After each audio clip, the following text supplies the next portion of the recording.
말라기 선지자 시대 때 유대인들은 영적으로 타락했고 세속화되었습니다.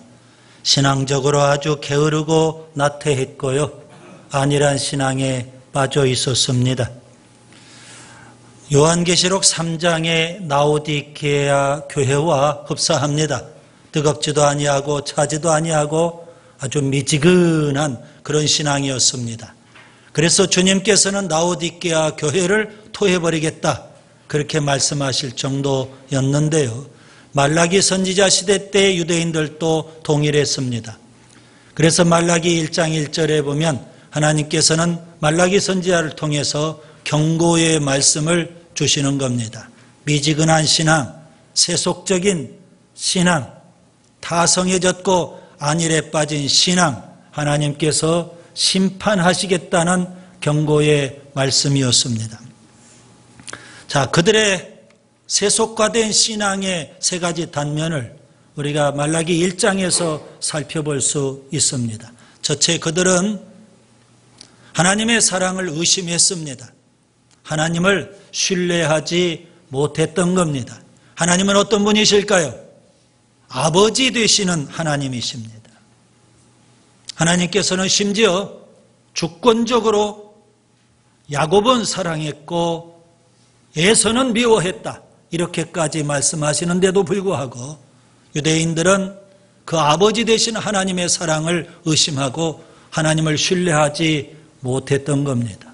그 다음에 두 번째, 그들은 하나님을 두려워하지도 않고 공경하지도 않았습니다. 하나님은 어떤 분이실까요? 주인 되시는 하나님입니다.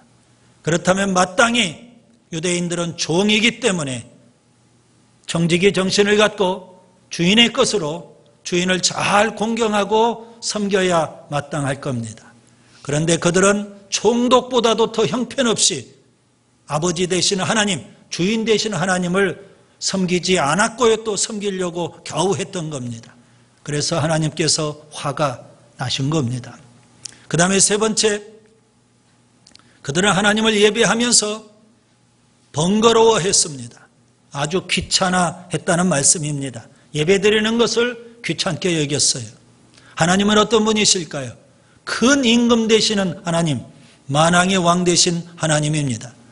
그렇다면 유대인들은 하나님의 백성이기 때문에 다윗처럼 열정적으로 하나님을 예배하고 섬겨야 맞습니다. 그들이 하나님을 신뢰하지 않고 하나님을 공경하지 않고 하나님을 예배하지를 않았습니다. 하나님은 아버지가 되시고 하나님은 주인이 되시고 하나님은 큰 임금이 되십니다. 그들은 신앙적으로 게을렀고 나태했고 안일에 빠졌던 겁니다. 왜 하나님의 백성인 유대인들이 이렇게까지 세속화되고 타락했을까요? 세 가지 근본 원인을 우리가 2장에서 말라기 2장에서 살펴볼 수 있습니다. 1장에서는 그들의 타락의 현상들을 우리가 살펴볼 수 있다고 한다면 2장에서는 그 타락의 근본적인 원인을 살펴볼 수 있습니다. 그 세 가지 원인을 오늘 우리에게 적용하면 결론부터 이렇게 표현할 수 있겠습니다. 그들의 교회 생활, 가정 생활, 개인 생활 아주 심각한 문제가 발생했다 이렇게 볼 수가 있는 겁니다. 여러분 이 시간 여러분의 교회 생활을 그리고 여러분의 가정 생활을 그리고 여러분 개인 생활을 잘 점검해 보시기 바랍니다. 여기에 문제가 발생하면 말라기 선지자 시대 때의 유대인들처럼 라오디게아 교회 교인들처럼 그렇게 미지근한 신앙으로 전락해버릴 수밖에 없고요. 하나님의 경고의 대상, 심판의 대상이 되고 만다는 사실입니다. 자, 그들의 근본 원인 세 가지를 우리가 말라기 2장을 통해서 살펴보려고 합니다. 첫째 1절부터 9절을 보세요. 하나님께서는 제사장들에게 저주를 경고하셨습니다. 제사장들 하나님의 축복의 대상이죠. 그런데 하나님께서는 그들에게 주신 복을 저주하시겠다. 그렇게 아주 단호하게 경고하셨습니다. 그들은 여러분 7절에 보면 여호와의 사자였습니다. 본래 하나님께서 레위 족속과 언약을 맺으셨어요. 그래서 레위 족속들은 다른 지파와는 달리 성전에서 하나님을 섬길 수 있는 특권이 주어졌던 겁니다. 그래서 하나님께서는 그들에게 복을 주시는 거거든요. 자, 성전 안에서 제사장들은 직접적으로 하나님을 제사하는 일을 했고, 그 밖에 레위인들은 제사장을 도와서 하나님을 섬기는 일들을 했어요. 하나님께서 레위 족속과 언약을 그렇게 맺으신 겁니다. 그들과 맺은 언약이 5절에 보면 생명과 평강의 언약이라고 했어요. 그 언약을 맺고 그 언약을 잘 지키면 레위 지파 사람들은 생명을 얻는 것이고 평강, 곧 행복한 인생을 살 수가 있었던 겁니다. 하나님께서 그들과 언약을 맺으시면서 그들에게 4가지 사명을 주셨어요. 그래서 레위 지파 사람들, 특별히 제사장들은 4가지 일에 힘써야 됐습니다. 그 4가지가 5절과 6절에 기록되어 있죠. 첫째, 하나님을 경외하는 일입니다. 직접적으로 하나님을 경외하는 일을, 하나님을 예배하는 일을 그들이 해야만 됐습니다. 그 다음에 2번째 6절을 보시면 진리의 법, 진리의 말씀을 가르치는 일을 했던 겁니다. 이거 레위 지파 사람들이 감당해야 될 사명입니다. 그리고 3번째는 화평함과 정직함으로 하나님과 동행하는 일을 해야만 됐습니다. 하나님과 동행하는, 아주 밀접하게 하나님을 가까이 하면서 하나님과 동행하는 삶을 사는 일, 이것이 바로 레위 지파가 감당해야 될 사명이었어요. 그리고 4번째는 많은 사람들을 죄악에서 돌이키는 일을 해야만 됐습니다. 그들이 성결하게 살아야 됐고요. 그리고 다른 지파 사람들이 죄악에 빠지지 않도록 막아야 되고, 죄악에 빠진 그들을 하나님 앞으로 돌아올 수 있도록 하는 일, 그 일을 레위 지파가 감당해야만 됐습니다. 그런데 레위 지파 사람들은 어떻게 했을까요? 8절과 9절에 보면 그 언약을 깨트려 버렸고요. 달리 표현하면 하나님이 주신 사명을 감당하지 않았다, 이렇게 볼 수가 있겠습니다. 사명에 살지 않는 레위 지파에 하나님께서 경고하신 말씀은 뭘까요? 2절에 보면 너희의 복을 저주하겠다 그랬습니다. 3절에 보시면 너희의 얼굴에 똥칠을 하겠다, 그렇게 말씀하십니다. 아주 심한 말씀을 하나님이 하셨어요. 9절에 보면 멸시와 천대를 당하게 하겠다. 뭐 하면? 레위 지파가 사명에 살지 아니하면. 여러분, 오늘 우리에게 적용해 보세요. 교회 생활, 여러분, 하나님께서 우리를 구원해 주시고 교회 생활을 하게 하셨어요. 직분과 은사를 주셔요. 하나님께서 우리에게 주신 사명이 있어요. 그 사명에 살지 아니하면 말라기 선지자 시대 때 레위 지파 제사장들과 동일하다는 것입니다. 사명에 살아야 하는 줄 믿습니다. 세상 사람들은 요즘 웰빙, 웰다잉을 원합니다. 웰빙, 잘 살자는 거죠. 웰다잉, 잘 죽자는 겁니다. 맞습니다. 잘 살고 잘 죽어야 맞습니다. 그러나 하나님의 자녀는 달라야 됩니다. 단지 웰빙, 웰다잉 이것만 선호하지 마시고 하나님의 자녀에게는 사명이 있어요.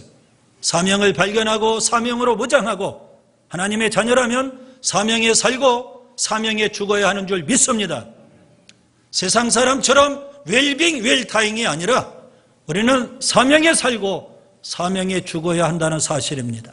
사명을 망각하면, 사명을 감당하지 아니하면 말라기 선지자 시대 때 하나님께서 유대인들에게 경고하신 말씀을 여러분이 꼭 기억하셔야 될 겁니다. 사명에 살지 않으니까, 그들의 교회 생활이 형편없으니까 신앙적으로 게을러지고 나태해지고 안일에 빠지게 되고 세속화될 수밖에 없는 겁니다. 그 다음에 2번째 10절부터 12절에 보시면 가정생활에 문제가 발생했습니다. 하나님께서는 유대인들에게 가정의 성결을 욕되게 하지 말라고 경고하셨습니다. 우리는 말라기 1장 6절에서 하나님께서 아버지 되신다는 것을 살펴봤습니다. 오늘 본문 10절에도 보시면 우리에게는 한 아버지, 한 하나님이 계시다는 겁니다. 하나님은 우리의 아버지이신 줄 믿습니다. 가정이에요, 가정. 그러면 우리는 하나님의 자녀라는 사실이 있죠. 한 아버지, 한 하나님만 모시고 사는 겁니다. 그런데 10절, 11절 계속 보시면 그 당시 유대인들은 형제들에게 거짓을 행했고요. 하나님에게 가증한 일을 행했던 겁니다. 형제를 속이고 그리고 하나님 앞에 행했던 가증한 일은 뭘까요? 14절에 보시면 어려서 맞이한 아내가 있었어요. 고대 세계 결혼이 좀 일찍 했죠. 어려서 맞이한 아내, 그 본처입니다. 본처를 내버려요. 왜요? 심각해요. 11절에 보니까 이방신의 딸과 결혼하기 위해서입니다. 어려서 맞이했던 아내는 내버리고 그리고 이방신의 딸과 결혼을 하더라는 겁니다. 그것은 곧 무슨 의미일까요? 11절에 하나님께서 정말 사랑하시는 성결, 하나님 뭘 사랑하셔요? 가정의 성결입니다. 그런데 이 성결을 훼손하고 더럽히는 일이 되고 마는 거예요. 이방신의 딸과 결혼하면 그 가정이 어떻게 되겠어요?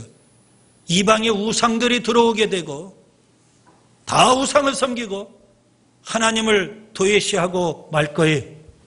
하나님이 정말 기뻐하시고 사랑하시는 것은 가정의 성결인데 그 성결을 훼손해버리는 거예요. 그래서 어려서 맞이한 아내를 헌신짝처럼 내버리게 되더라는 겁니다. 그 당시 유대인들이 그랬어요. 오늘 우리 시대에도 가정이 너무나도 많이 깨져가고 있습니다. 정말 안타까운 현상이죠. 여러분, 가정의 성결을 우리가 지킬 수 있기를 바랍니다. 가정이 자꾸 깨지니까, 가정이 금이 가니까 하나님 섬기는 것도 등한히 할 수밖에 없게 되고요. 자꾸 세속화됩니다. 자꾸 신앙적으로 영적으로 게을러지고 나태해지게 되는 겁니다. 하나님의 경고의 메시지가 여기에 있는 겁니다. 하나님은 가정의 성결을 정말 사랑하신다는 사실입니다. 여러분, 결혼은 아주 신성한 거예요. 그리고 가정은 성결해야만 됩니다. 본문 12절에 보시면 깨는 자나 응답하는 자나 그리고 심지어 하나님께 제사를 드리는 자라 할지라도 가정의 성결을 깨는 자 하나님께서는 끊어버리시겠다, 그렇게까지 말씀하고 계십니다. 하나님께서 사랑하시는 게 뭔지 여러분이 잘 기억하셔야 돼요. 그래서 가정의 성결을 우리가 회복할 수 있기를 바랍니다. 가정을 깨는 일이 없기를 바랍니다. 사랑하는 아내를 내버리고 다른 여자, 다른 남자 좋아하면 안 되는 겁니다. 하나님이 기뻐하시는 일이 절대 아니에요. 그리고 신앙적으로도 타락의 길로 갈 수밖에 없는 겁니다. 그 다음에 세 번째 13절부터 17절에 보시면 하나님은 특별히 남편들에게 아내를 내쫓지 말라, 그렇게 경고하셨습니다. 방금 말씀드린 대로 말라기 시대에는 이방신의 딸과 결혼하기 위해서 본처를 내버리는 일들이 비일비재했어요.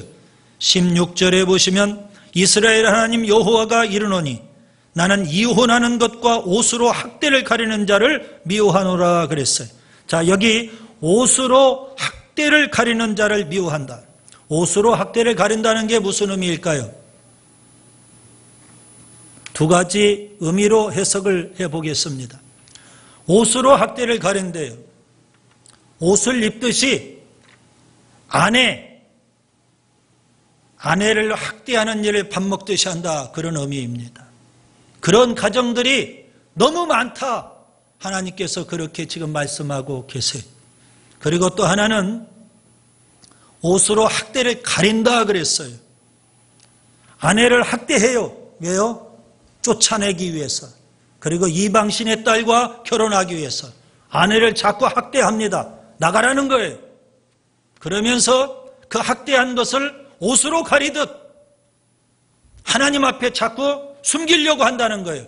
거짓을 쓰고 있는 거예요. 이것은 손바닥으로 하늘을 가리는 것과 같은 그런 일에 불과해요. 지금 그런 의미가 그 속에 담겨 있어요. 그런 가정들이 많고요. 그렇게 하나님을 속이려고 사람들이 하고 있더라는 겁니다. 그래서 학대를 당한 아내들은 어떻게 될까요? 본문 13절에 보시면 그들은 눈물과 울음과 탄식이라는 겁니다.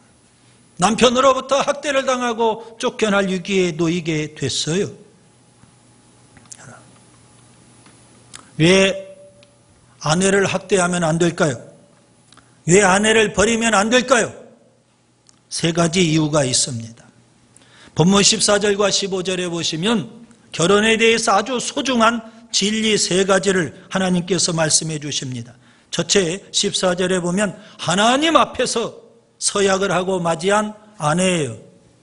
여러분, 결혼은 하나님 앞에서 우리가 서약한 거예요. 남편이든 아내든. 그렇기 때문에 절대 버려서는 안 되는 겁니다. 더더욱 학대해서도 안 된다는 말씀입니다. 그 다음에 두 번째 15절에 보면 영적으로 하나가 되었기 때문에 그래요. 여러분, 성령 안에서 영적으로 하나가 되었어요. 남편과 아내가. 그런데 어떻게 남편을 버리고 어떻게 아내를 버릴 수 있습니까? 그 다음에 세 번째 15절 계속 보시면 경건한 자손을 얻어야 되는 거예요. 그런데 경건한 아내를 학대하면서 내쫓고 이방신의 딸을 맞이하면 어떻게 되겠습니까? 그것은 영혼을 죽이는 일이에요. 우리의 자녀들의 영혼까지도 망치는 일이 되는 거예요. 하나님께서는 남편과 아내, 경건한 남편, 경건한 아내를 통해서 원하시는 게 뭘까요? 경건한 자손이에요. 신앙의 대를 이어가는 그런 가정, 가문이 되기를 하나님이 원하시는 거예요. 그래요, 여러분 꼭 기억하세요. 하나님을 믿는 남편과 아내 절대 갈라설 수가 없는 거예요. 그 한 가지 이유 때문에. 우리는 하나님을 믿기 때문에 그래요. 그리고 우리의 자녀들은 경건한 자녀들이 되어야만 돼요. 경건한 부모 때문에 경건한 자녀가 나와야 되고요. 그래서 경건한 가정이 이루어져야 되는 줄 믿습니다. 그런데 아내를 학대하면서도 하나님을 속이려고 해요. 옷으로 그 학대를 덮듯이. 오늘 본문에 뭐라고 하십니까? 여러분 15절에 보시면 내 심령을 삼가라. 본문 16절에도 보시면 너희 심령을 삼가 지켜서 거짓을 행하지 말라 그랬어요. 하나님 앞에 진실해야 되는 겁니다. 침실에서 벌어지는 일 누가 할까요? 목사인 저도 잘 모르겠죠. 남편을 무시하고 멸시하고 아내를 무시하고 멸시하고 학대하고 침실에서 벌어지는 만행들 아니겠습니까? 하나님은 아셔요. 그 학대를 손바닥으로 하늘 가리듯 그렇게 하나님을 속이려고 하지 말라는 겁니다. 베드로전서 3장 7절에 보면 남편들아 너희 아내와 동거하고 그를 더 연약한 그릇이요 또 생명의 은혜를 함께 이어받을 자로 알아 귀히 여겨라. 아내를 어떻게 하라고요? 귀하게 여겨라 그래. 하나님을 믿기 때문에 귀하게 여겨야 되는 거예요. 그 아내를 통해서 경건한 자손들을 우리가 얻을 수 있고 경건한 가문을 이룰 수 있기 때문에 아내를 귀하고 소중하게 여겨라는 것이 성경의 교훈입니다. 자, 이스라엘 백성들이, 유대인들이 왜 그렇게 신앙적으로 게을러지고 나태해지고 세속화되고 타락의 길을 걸어갈 수밖에 없었을까요? 첫째, 그들은요 사명에 살지를 않았어요. 교회 생활이 잘못된 거예요. 여러분, 열심히 우리가 사명에 살고 사명에 죽는 자가 될 수 있기를 바랍니다. 두 번째, 가정생활에 문제가 있기 때문에 그래요. 가정의 성결을 깨면 안 되는 거예요. 마귀는 끊임없이 우리 가정에 죄악을, 세속을 집어넣고 가정을 깨려고 할 거예요. 하나님은 가정의 성결을 가장 기뻐하시고 사랑하신다는 사실입니다. 깨면 안 돼요. 그 다음에 세 번째, 개인 생활에 문제가 있어요. 남편이나 아내를 학대하고 무시하고 멸시하면서 손바닥으로 하늘을 가리듯 하나님을 속이려고 하고 있어요. 진실하게 살아야 돼요. 여러분, 사명에 살고 성결하게 살고 진실하게 삶으로 영적인 각성이 우리에게 일어날 수 있기를 바랍니다.